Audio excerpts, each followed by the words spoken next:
Trending बीमारी के टीका के नाम पर बहुत बड़ा व्यापार करने वाले श्रीमान आदर पूनावाला जी का अब मंकी पॉक्स के टीका के नाम पर क्या है व्यवसाय या बिजनेस करने का अगला प्लान, जानेंगे हम इस वीडियो में। उसके अलावा 5G स्पेक्ट्रम की नीलामी हुई है हाल फिलहाल में, उससे रिलेटेड कुछ ज़रूरी फैक्ट्स हैं जो आपको जानना बेहद ज़रूरी है। इसी तरह की देश और दुनिया की 5 ऐसी खबरें लेकर के आया हूं जो आपको जानना बहुत ही ज़्यादा महत्वपूर्ण है। वीडियो को लास्ट तक ज़रूर देखते रहना। इन्फॉर्मेशन ऐसी लगे कि हाँ दूसरों तक पहुँचानी है तो वीडियो को अधिक से अधिक शेयर भी करना।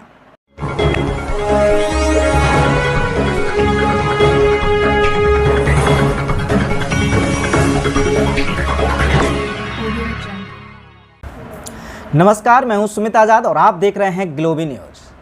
दोस्तों, पांचों बहुत ही महत्वपूर्ण खबरें बताने से पहले आपको बता देता हूं कि आप में से बहुत सारे ऐसे हमारे मित्र हैं जो लगातार वीडियोस तो देखते हैं ग्लोबी न्यूज़ की, लेकिन उन्होंने सब्सक्राइब नहीं किया है। हो सकता है उनको ऐसा लगा हो कि सब्सक्राइब करने के शायद पैसे जाते हैं, तो आपको बता दूं कि ये बिल्कुल फ्री है। यदि आप भी ऐसे दर्शक हैं जो वीडियोज़ तो हमारी देखते हैं और इस वीडियो के नीचे जो लिखा है सब्सक्राइब, ये है रेड कलर का, इनकी लाल रंग का, तो भाई साहब आप दबा दीजिए, बिल्कुल फ्री है, ताकि आप भी हमारे परिवार के सदस्य बन पाएं। तो चलिए पहली खबर की ओर बढ़ते हैं और पहली खबर है बायकॉट फ्लिपकार्ट। फ्लिपकार्ट को आखिरकार क्यों बायकॉट करने की जो मुहिम है वो ट्विटर पर हो गई है स्टार्ट, आइए जानते हैं। अब ये मुद्दा ये है कि फ्लिपकार्ट पर आप तस्वीरों में देख सकते हैं बराबर में कि कुछ इस तरह की टी शर्ट सेल हो रही हैं फ्लिपकार्ट पर, जहां पर सुशांत की फ़ोटो लगी हुई है और उसके साथ साथ लिखा हुआ है डिप्रेशन। तो यहाँ पर अब दिक्कत ये है जो लोगों को कि आप किसी ऐसे व्यक्ति की जो व्यक्ति इस दुनिया में ही नहीं है, उसकी उस मौत का भी आप जो सहारा है वो मार्केटिंग में करना चाहते हैं, ऊपर से उसके साथ जो डिप्रेशन, क्योंकि आपको पता ही है कि जो सुशांत सिंह की जो मृत्यु हुई वो तथाकथित आत्महत्या बताई जाती है उसका कारण, और कारण बताया जाता है कि वो डिप्रेशन में थे। तो उनका वो एक कि भी डिप्रेशन और सुशांत की फ़ोटो, ये काफ़ी सारे उन सभी लोगों की भावनाओं को आहत करती है जिन लोगों की भावनाएं सुशांत से जुड़ी हैं, या खासकर जो प्रशंसक हैं सुशांत जी के। लेकिन अगर इसके अलावा एक मनुष्यता की भी बात करें तो ये बहुत निचला स्तर है मार्केटिंग का कि आप किसी मरे हुए व्यक्ति का सहारा लेकर के इस तरह की मार्केटिंग कर रहे हैं। फिलहाल आप भी बता सकते हैं अपनी राय कि क्या सच में फ्लिपकार्ट का ये कदम गलत है, क्या करना चाहिए बॉयकॉट फ्लिपकार्ट को, या फिर ये है एक सामान्य घटना।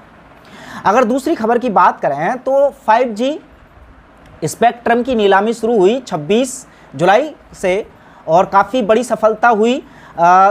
13 शहरों में अब 5G की लॉन्चिंग हो चुकी है। बहुत जल्दी यहाँ पर 5G शुरू हो जाएगा भारत के 5 राज्यों, मतलब 13 शहरों में। कौन कौन से हैं वो आप इंटरनेट पर सर्च कर लीजिएगा, वो कोई इतनी बड़ी बात नहीं है। लेकिन बात यहाँ पर ये है कि इस समय जो 5G का लॉन्च होना और दूसरी तरफ जो एक बीमारी है मंकी पॉक्स, उसके केसों की संख्या अभी तक तो खैर बड़ी नहीं है, लेकिन फ्यूचर में चूँकि बढ़ने वाली है, तो ऐसा बहुत सारे सोशल मीडिया पर आरोप चल रहे हैं या कुछ ऐसी कॉन्स्पिरेसी थ्योरीज लहरा रही हैं सोशल मीडिया पर। उनका कहने का अर्थ ये है कि भारत में अब केसों की संख्या बढ़ेगी मंकी पॉक्स के, और आप देखना कि ये होगा ज़रूर, लेकिन इसका कारण मंकी पॉक्स नहीं बल्कि ये स्पेक्ट्रम या ये जो रेडिएशंस हैं 5G से निकलने वाले, ये भी हो सकते हैं। हालांकि इन कॉन्स्पिरेसी थ्योरीज में कितना सच है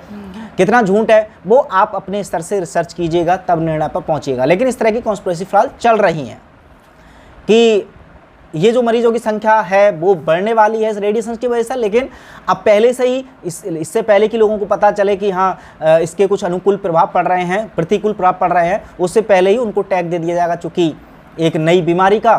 तो ऐसे में इसके जो साइड इफ़ेक्ट हैं उनको ढकना चाहती हैं ये सब संस्थाएं, ऐसा उन पर आरोप है। किन आरोपों में कितनी सच्चाई हो सकती है वैसे तो भविष्य बताएगा, लेकिन आप अभी इसी समय कमेंट बॉक्स में बता सकते हैं कि इसमें कितनी सच्चाई है।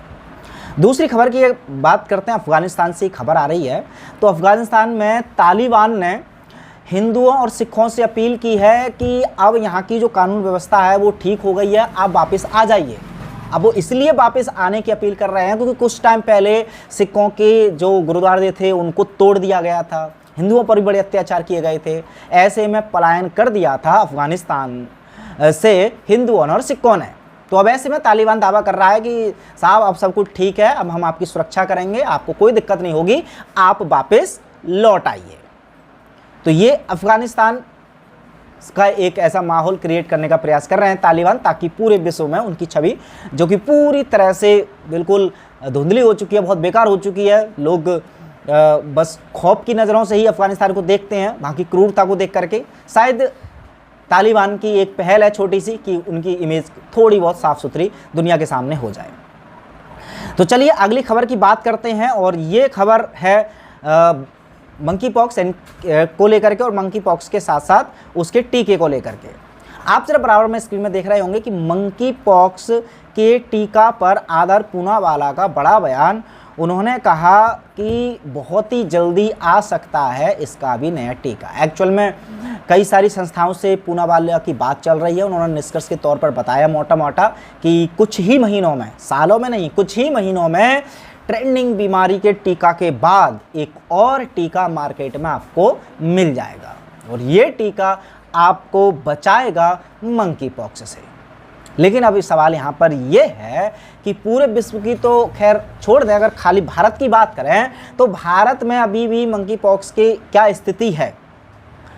आप समझ सकते हैं कि इस समय ना तो किसी दवा की ज़रूरत, ना ही शायद किसी टीका की ज़रूरत, लेकिन पहले से ही प्लानिंग जो चल रही है टीका की, तो यदि ऐसा हुआ कि ये बीमारी के केस अगर नहीं आए और इन्होंने पहले से अगर टीका बना लिया, तो फिर ये टीका किसको देंगे? या फिर ये पहले से इतनी कॉन्फिडेंस है कि नहीं बीमारी तो आएगी, केसों की संख्या तो गारंटी से बढ़ेगी ही, और इसीलिए हम टीका उनको देंगे। तो आखिरकार इनके इस ओवर कॉन्फिडेंस में किसी साजिश की बू नहीं आती कि इनको कैसे पहले से पता है कि हाँ इस बीमारी का इतना ज़्यादा प्रसार होगा कि इसके टीका की आवश्यकता पड़ेगी ही पड़ेगी। क्या कहीं ऐसा तो नहीं है कि पहले से ही इसकी पूरी प्लानिंग हो चुकी है और टीका का आना, केसों की संख्या का आना, ये सब चीज़ें पहले से ही प्री प्लान्ड है? क्योंकि इतना कॉन्फिडेंस से तो लोग पहले इतना सारा पैसा खर्च कर रहे हैं ये लोग टीका पर, तो ये सब चीज़ तो प्री प्लान्ड होती हैं, तभी इतना कॉन्फिडेंस के साथ कर सकते हैं, वरना करोड़ों का या अरबों का नुकसान ये क्यों करेंगे?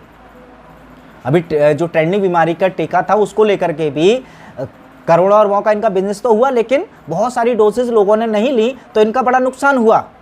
अब उस नुकसान को और क्यों बढ़ाएंगे ऐसी बीमारी को लेकर के, जिसकी बीमारी की अभी भी चर्चा खूब हो रही है, इवन करी जा रही है ज़बरदस्ती, लेकिन ऐसा कुछ खास नहीं है कि पूरे विश्व में उसको इमरजेंसी घोषित कर दिया जाए, जो कि WHO ने बहरहाल कर दी है वैसे। तो यहाँ पर ये काफ़ी सारे संदेह पैदा करती है इनकी ये हरकतें कि पहले इमरजेंसी घोषित कर देना, उसके कुछ दिन बाद ही, एक महीना भी नहीं हुआ, एक हफ्ता भी नहीं हुआ, कुछ दिन बाद ही आदर पूनावाला जी का एक बयान कि भाई साहब बहुत जल्दी इसका मिल जाएगा टीका। और केवल आदर पूनावाला जी नहीं, इसके तरह बहुत सारी और भी कंपनी आएंगी जिन्होंने ट्रेंडिंग बीमारी के टीके बनाए थे, अब वो लग जाएंगे एक अगले बिजनेस पर, जिस बिजनेस का नाम होगा मंकी पॉक्स का टीका। तो फिलहाल ये खबरें थी जो आपको जानना बेहद ज़रूरी था, मैंने शेयर कर दी हैं। और भी खबरें जानने के लिए चैनल को सब्सक्राइब कर लीजिए, लेकिन एक खबर रह गई है वो और मैं आपको बता देता हूँ। मोहम्मद आदिल को दी जाएगी लाइव फांसी। ये खबर आपको बराबर में दिख रही होगी कि ये खबर है मिस्र से। मिस्र में एक व्यक्ति है मोहम्मद आदिल, उनको फांसी दी जाएगी सार्वजनिक रूप से लाइव, कि पूरे समाज की जनता इस फांसी को देखेगी। उद्देश्य ये है कि इस सज़ा को दुनिया देखने के बाद ये सीख ले कि जो इन्होंने किया है वो किसी और के करने की हिम्मत ना हो। लेकिन आदिल ने आखिरकार क्या किया है? तो आदिल पर जो आरोप है वो ये है कि इन्होंने एक महिला जिसका नाम था नायरा अशरफ से प्रेम का इजहार किया, और इस नायरा अशरफ ने प्रेम के इजहार को इनकार कर दिया। इसी अहंकार में आकर के इसी समय चाकू से घोंप कर इस लड़की की इसने कर दी हत्या। तो ये प्रेम प्रसंग का मामला था। दीवानगी इस हद तक चढ़ी कि लड़की के मना करने पर उसकी हत्या ही कर दी। तो लड़कियों के साथ ऐसा दुराचार ना हो, ऐसी जो हत्याएं हुई हैं ऐसी ना हो, उसके लिए एक काफ़ी बड़ा ये कदम है। मेरे ख्याल से ये काफ़ी हद तक ठीक तो है, क्योंकि अपराधों को इस तरह के अपराधों को रोकने के लिए कुछ कड़ी से कड़ी सज़ा और ऐसी सज़ा जिससे बाकी के समाज को भी संदेश जाए, तो ये काफ़ी अपने आप में बेटर ऑप्शन हो सकता है। चलिए मिलते हैं और जानकारी के साथ अगली वीडियो में, तब तक अपना ख्याल रखें। जय हिंद।